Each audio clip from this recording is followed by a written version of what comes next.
Hari ini aku pengen banget makan Risma. Nih, tuh lihat deh. Ini kayaknya Risma.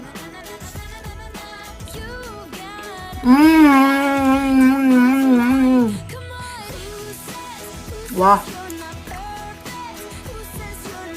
enak. Wah, ini dalamnya ada beef slice, terus ada telur sama mayonya.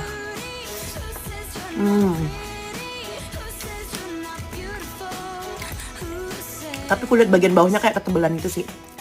Nggak apa-apa, mayonya enak soalnya. Sampai moncroy.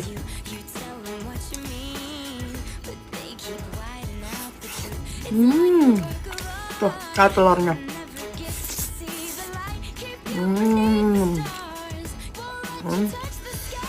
Tepungnya tebal tapi dia lembut. Ada kan kadang kalau misalnya tepungnya tebal tapi dia katos,